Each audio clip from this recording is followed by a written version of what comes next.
Hello, everyone. It's Richard Hart. Welcome back. I've brought my polymath friend with me. This is David, the genius rocket scientist. Nice to meet you. 250 patents and many, many $1 million of startups that he's founded. So glad to have you here. Nice to be here. All right. So a lot of people ask me questions about the CFD token. And, I am not a physicist and I am not a rocket scientist. I'm just a blockchain thought leader guy in a crazy hat. You are a real deal Navier-Stokes physics guy. So what's that like? What's your background? What's your history? Well, background is in aerospace and environmental engineering. So I have a combined PhD in aerospace and environmental engineering, and did a master's degree in aerospace before that, and a bachelor's in aerospace before that.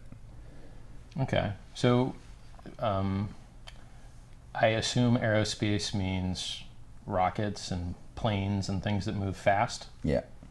Okay. So focused on propulsion and combustion.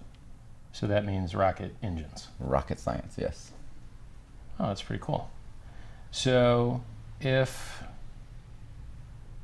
someone were to look at your history of research and education, how would they know that you weren't full of shit? How would they know that you really were what you say you are? Okay, I guess you can look at my degrees and my publications and the companies I've started. Okay. And run and grown based on this knowledge and this experience. Well, do it. Tell me where the degrees are from, and I guess if you've got patents that you might want to name drop so people can Google search them. Because let me put it this way. I mention to people every once in a while, I have a friend that's a mad scientist, insane genius, and the internet, some portion of people don't believe anything they should. So some portion of people doesn't believe we landed on the moon. And then another portion of people believes everything they shouldn't.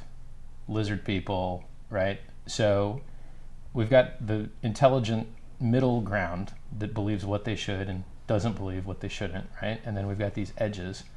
And I think that in the blockchain space and in the cryptocurrency space, there's so many scams and so many bullshitters and so many projects that shouldn't be done and aren't going to work and are being done by the wrong teams, that in this particular space, you really need to overprove your qualifications.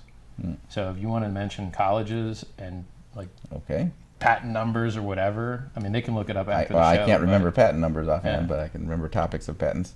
So first about the education. So bachelor's degree at the University of Michigan Department of Aerospace Engineering, which at the time was the #1 aerospace engineering program in the world. Okay. Master's degree at the University of Cincinnati Department of Aerospace Engineering and Engineering Mechanics, which was #2, I believe, in the world at the time. And then PhD in environmental engineering at the University of Cincinnati, which at the time was #1. And what is environmental engineering? That's a good question. That's a broad concept, but it's divided into basically 3 sections. There's air quality, water quality, and soil quality. And it's the joke is that the air quality people try to get all the pollutants in the water and the soil and the soil. But anyway, you get the idea. You design systems to control, understand pollution, and mitigate. Okay. All right. So we got aerospace, environmental science. Environmental engineering. Yeah. Environmental engineering. And that's when you went into the real non-academic world, I guess. Yeah. So my first company was started while I was doing my PhD in environmental engineering. Okay. And my topic for environmental engineering was about fluid dynamics and combustion and multi-phase flow. Now, people are going to ask, okay, if you say computational fluid dynamics, we know there's a fluid, we know it's moving, we know you're doing it in a computer, that all makes sense. But then it gets a little more complicated when you say multi-phase. What does multi-phase mean? That means that there's not only one phase. So a fluid, by definition, it is a substance that takes the form of its container. It cannot maintain shear forces on its own, so it has to be moving to have shear forces.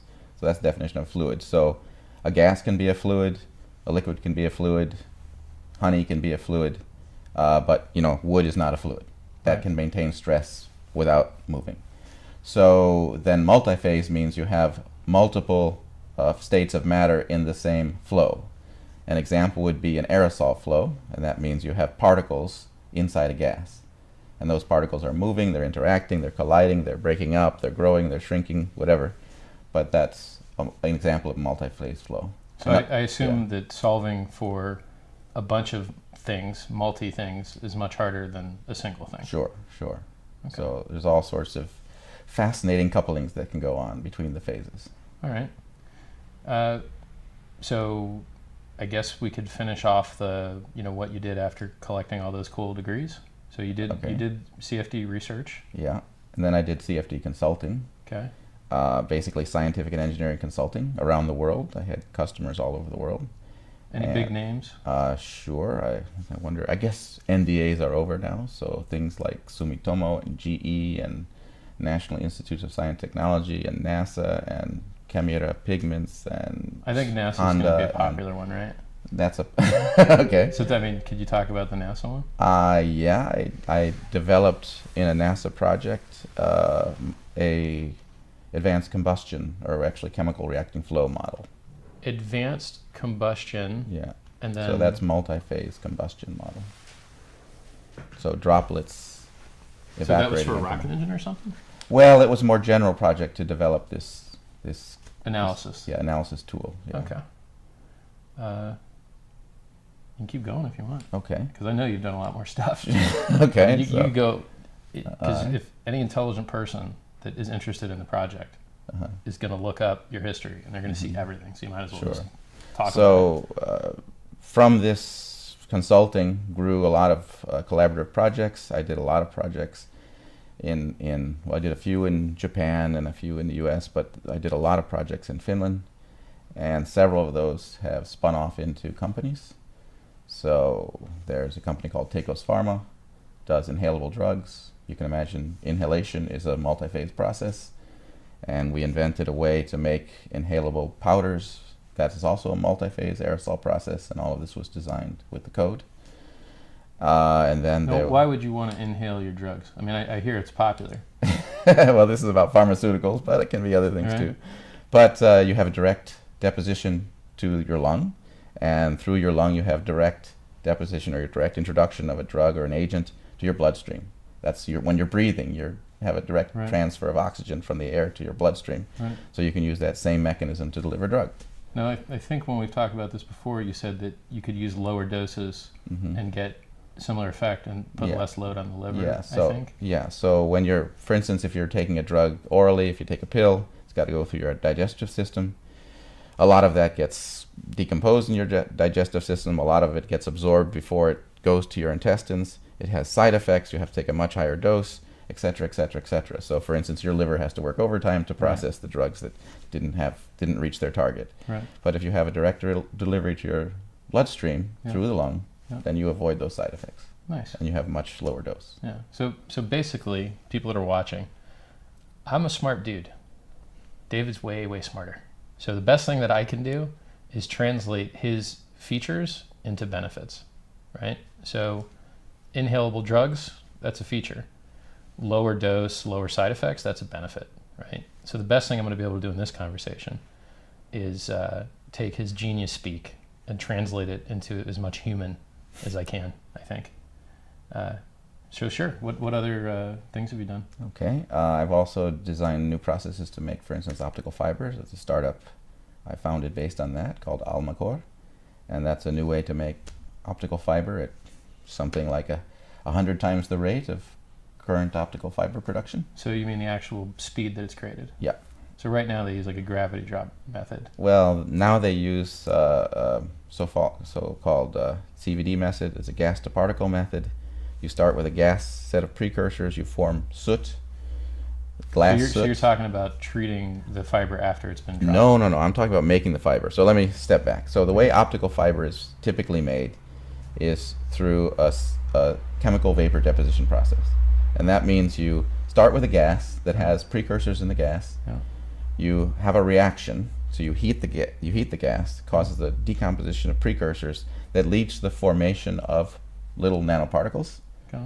And those particles agglomerate into bigger particles, and then those particles deposit on the surface of a preform substrate. So that's a substrate that will become a preform. Let me explain what a preform is. Hold on, before we go too deep, we shouldn't go down that path too far. All right, but the main thing is that you start in a gas phase, you go to particles, and those particles get deposited on a surface, and layer after layer after layer, long time, long process, you form a big hunk of glass that you then draw into a fiber. You heat the tip of it and you pull a fiber. Right. So this Almacore process. Hey, we got to the part I knew.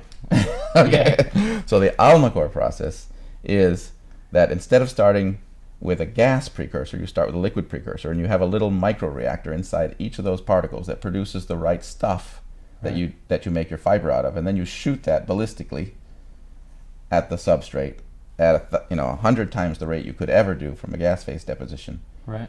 And then you can make your preform so fast that you don't have to actually make a separate preform. You can make a continuous preform, and you can draw essentially an infinitely long fiber, very fast, very cheap. Now, this sounds like something that you would have put into the CFD solution. Indeed, that process was designed with this code. Okay. Yeah. So the cool part about learning about your education and your business history and experience is that it seems to me that you've used this super time marching Navier-Stokes computational fluid dynamics analysis system to digitize reality and figure out how to manipulate reality better and make cool things that haven't existed before, and make things cheaper, faster, more powerful. Exactly. Okay. Yeah. I know you've got some more cool companies you found. Another one is Conatu. Okay. Conatu stands for carbon nanotube, Conatu, and that began as a method to produce carbon nanomaterials. We actually invented a new form of matter called a nanobud, which is a hybrid between carbon nanotubes and fullerenes, these soccer balls of carbon. And we invented a process, again an aerosol process, a multi-phase process, to produce this stuff continuously in the gas phase. And then we also invented a process to continually deposit this stuff from the gas phase to surfaces.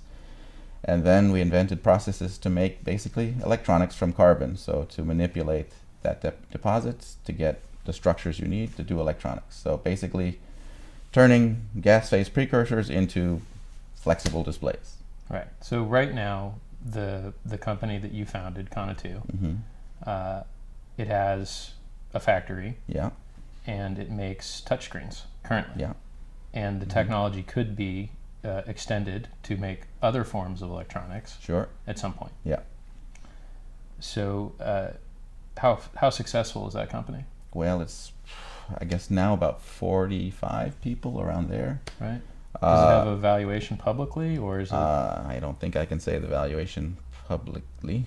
I don't think I can say Okay. that, but it's But quite large. Yes. Yeah, they've got a big factory. Yeah. It's got 40 people. It's got government funding. Yeah. So it's been vetted by the best scientists. And it's been invested in by big corporates and Right. etc. And so. Right. Now, for you guys watching, so we've covered rocket science, right? And we've covered inhalable drugs, and we've covered optical fiber, and we've covered touchscreens and patented new forms of matter, the nanobud on a nanotube. That's awesome. Okay. Yeah, and we're told by our patent attorneys that that's the only composition of matter patent, for instance, in Finland that's ever been done. That's so cool. So that's so cool. So now you would think, right, that we would be done. You're like, okay, that's a lot of stuff, but we're not done. He's doing more stuff, right? And he's got more patents. David has 250 patents. That's a lot, right? Isn't that a lot? That's a lot. Yeah, and they're good patents. Like you can use these things to build cool stuff. So I guess you could talk, if you wanted to, about the batteries or the LENR. Yeah. So most recent project is a new battery technology. This is a project that is actually not directly related to the code. It's the only one of my startups so far that is not a spin-off of this computational physics modeling. But it's a new battery based on really cheap, widely available raw materials. It's based on sodium chloride, table salt, and it has extremely high energy density, and it's extremely cheap and very safe, and We're great. planning to completely replace lithium-ion batteries with this battery technology. Yeah, and Plan is in 10 years, you won't use lithium-ion anymore. right, and it's higher voltage, cheaper to produce, Higher energy density. which is the most important part. Yeah. The dogs are going crazy. Dogs. All right, dogs. Relax, dogs. So if and then I think there's the low energy nuclear reactions. So you don't have to talk about it because you're publishing it. Yeah, well, this is going to be published any day, so I can't talk about the details, but I can talk about the general concept is that we believe we may have invented a new way to produce energy, a new form of nuclear reaction. Right.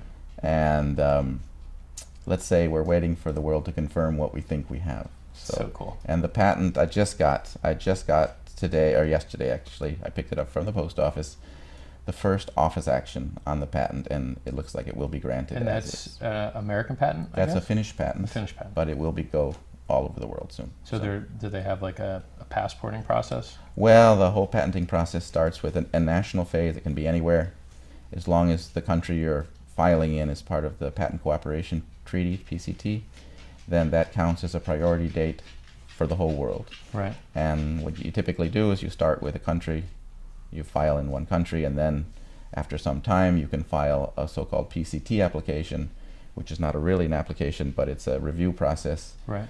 And then they give back their review of the patent, and then after that you can start filing nationally all around the world, right, wherever you want jurisdiction. So that whole process can take 3 years or 4 years to start filing nationally. So in 3 years we'll start filing in the US and in Europe and in Japan and in Korea and China and etc. All right. So I think we've established that you're a science badass, legit rocket scientist, genius, massive multi-million-dollar funded startups, real world things that have been created by this cool CFD code that you've invented and worked on since you were collecting your degrees. Yeah. Mm-hmm. So I think that the people out there that are curious or interested in you as a person will be able to hit Google and be very impressed. I know I am. Mm-hmm. So, let's talk about the CFD code itself. Okay. So we know about you. You're mm-hmm. great. What makes this CFD solution great? Okay. So maybe we start by saying what's done today. What's typical CFD code today? Okay. So a typical CFD, computational fluid dynamics code today, is a point-based time marching scheme, typically pressure relaxation scheme that was invented, now going on 40 years ago. You know what? Hold on a second. We've dug so deep into no one understands these words. Okay. That if you can try and boil down to benefits first. All right. So I'll do my best interpretation. Okay. Since I've looked into it, and then you can tell me if I got it wrong. Okay. All right.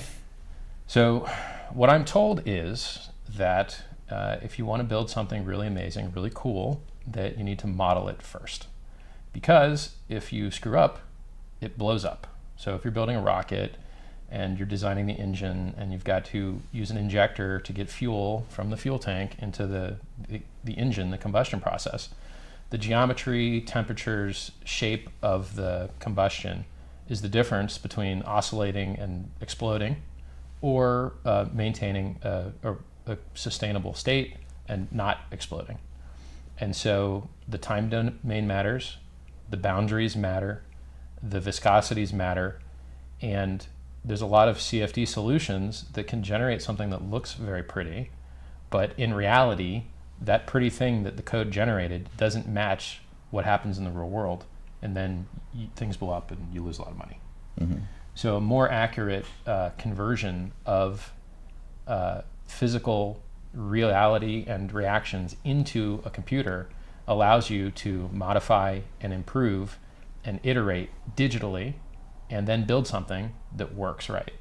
Does that sound about right? Sounds right. So if you wanted to improve computational fluid dynamics modeling, which is used for anything that involves movement of a fluid, that means air, that means water, that means turbines, that means engines, like most things operate in air because the world is full of it. And so you're always going to have to model these expensive things before you build them. So you'd prefer them to be more accurate, and you'd prefer them to work on smaller timescales, and you'd prefer them to run more affordably.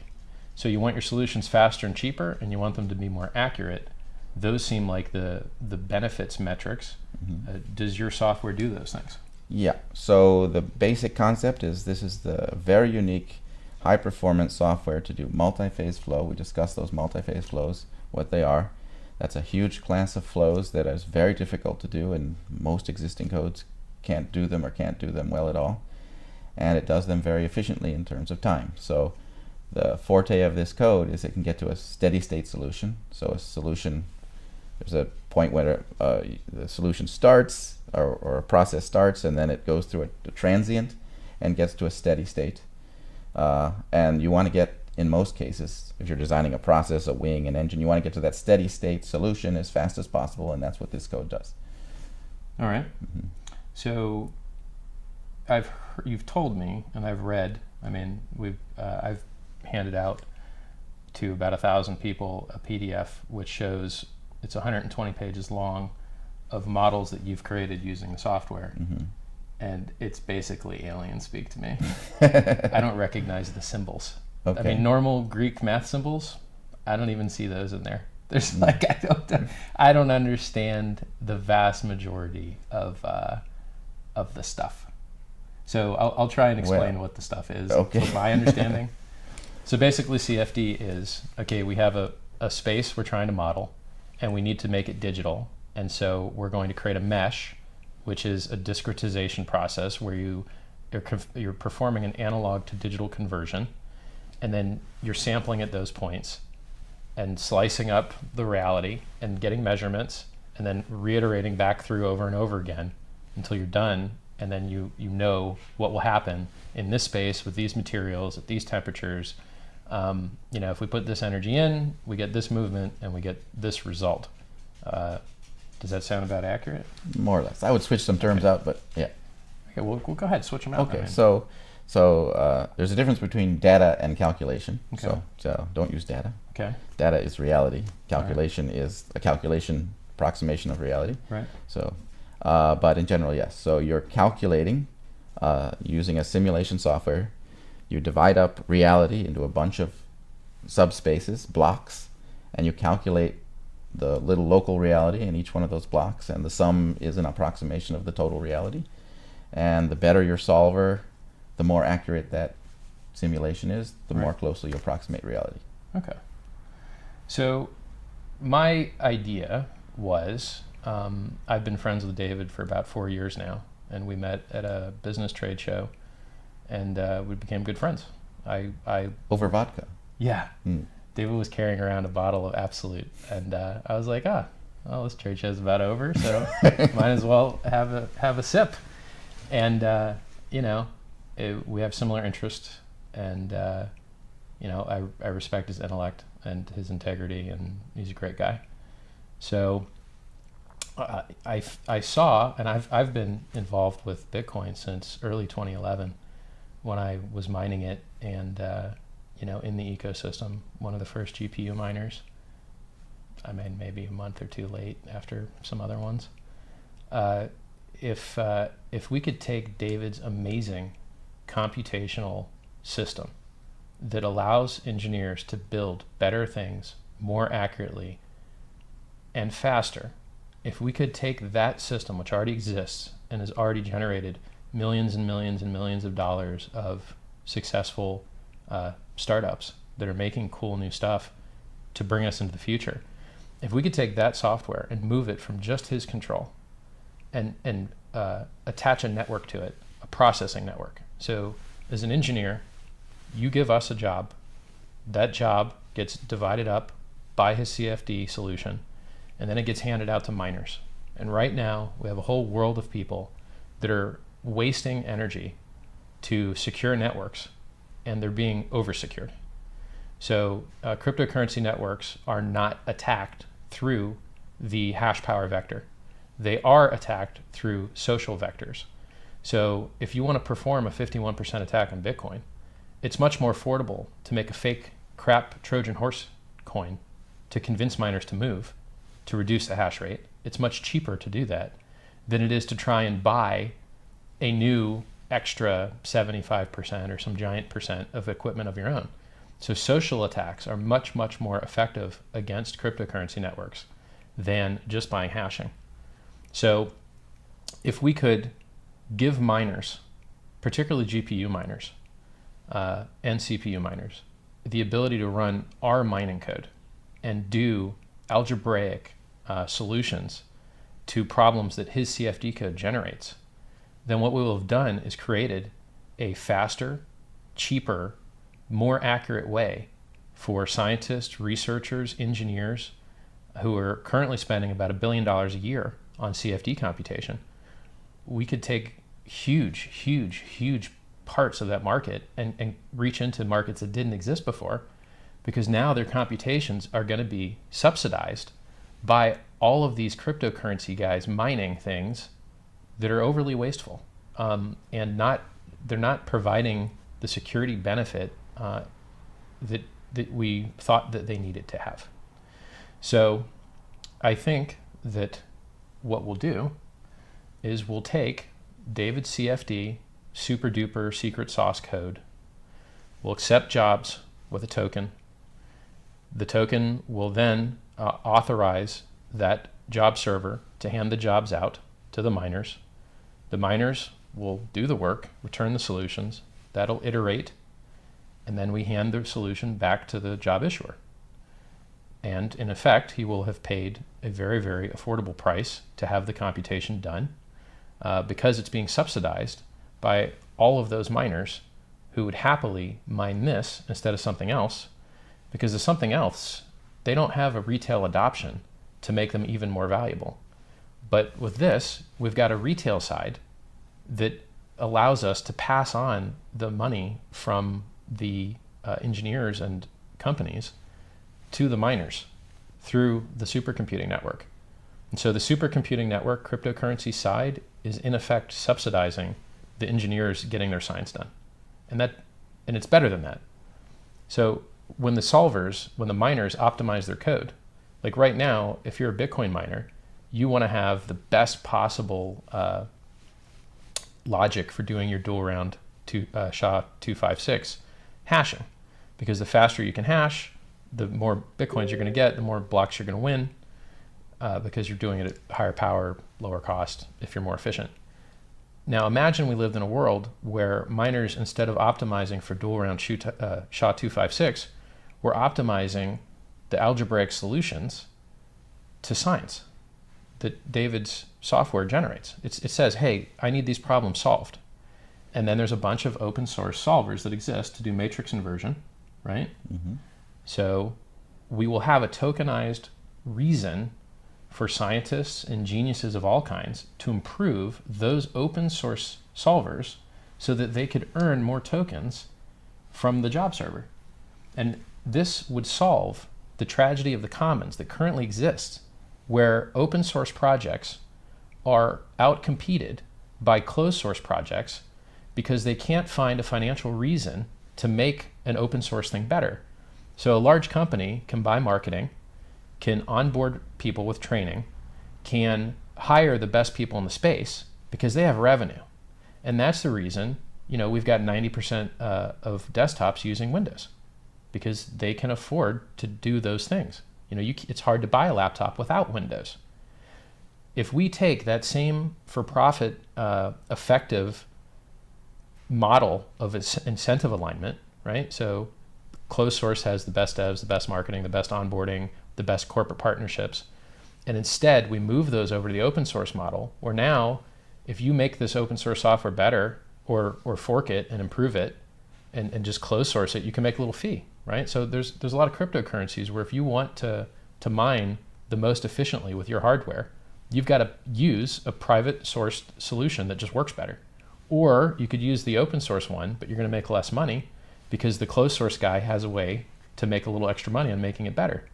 So with this system, there will be a tokenized reason for you to improve open source software or fork it make it private, and charge a little fee to use the better stuff. And in effect, we'll be making the world better not only by giving engineers cheaper, more accurate, faster, multi-phase CFD stuff, but on the other side, improving science by improving open source and almost open source things that just do math. And there's apparently a huge, it's actually a low-hanging fruit because it's been ignored for so long because there hasn't been a way to make money on improving that open source software. So I'm very excited. Me too. Oh. So, I don't know. What else should we cover? I mean, I reached out for questions from people, and I got questions like, why is the software better? Why a token? I think I've answered that. Are you legit? I think I've answered that. I guess we could talk about timing. Okay. So I think that we can have, I guess, a pre-token, like an organizational token, like a SAFT, like an agreement for future tokens type of thing. I think we can have that in 30 to 60 days. And then we can iterate very quickly after that because the hard parts of this project are done. The physics is done. The software is tried and true. It works. It works in the real world. I think it's 150,000 lines of code. Approximately. Yeah. Okay. And all we need to do is get the security right. There's a lot of magic on the token side, which I've covered in other videos. But I think 30 to 60 days for the first kind of SAFT thing. And then, man, I don't know, 90 days after that. I mean, we could have maybe a beta network in like 60 days. It depends, Yeah, it depends on the interfaces. Yeah. So, I mean, right now the roadmap is to use the maximum amount of open source solutions, of which there are many, because they're free, they're open, and we still have the closed source job server, which protects our margin, right? So if everything were truly open and David just open sourced his secret sauce, then it would be very hard to incentivize and reward people for making things better because they'd have no reason to improve the things. Because you would, as soon as you open source all your code, you enter the tragedy of the commons again, where you can't onboard users and you can't train people and you can't buy advertising and you can't reward people that make the algorithms better because there's no money in to hand to all those good things. So I guess that's it. All right. I think we've covered it all. We got the blockchain stuff. We got the tokenization. We're good. So guys. And if people want to know the details of why the CFD is better, I guess it's a 120-page presentation we'll do. Yeah. If you hit the Discord or the Telegram or my Twitter or my YouTube, you can read about the project as it currently is. And right now, because the core technology is done, the actual CFD stuff, we've got a 120-page PDF on that. And the next PDF to come out is the tokenization, tokenomics, all that stuff. And if you feel like commenting or, making suggestions, I'm all ears. I'm a thought leader in the blockchain space. However, I'm a generalist, and there are people that deep dive down these different verticals, deeper than I. So anybody that wants to comment or, has ideas on how to make this world-changing project more effective at truly changing the world and building cooler stuff to take mankind to Mars, I'm interested in that. And if any of you guys want to see a cool video about how CFD really is, changing the world, just Google SpaceX and CFD or YouTube it. And you're going to see how they use computational fluid dynamics to design their rockets and design their modules that are going to land on other planets, and how it can't be done without it. So this is real science that really needs a supercomputing network that really makes the world a better place. And it's your chance to possibly improve that process if you've got smart comments to add. That's it. Very good.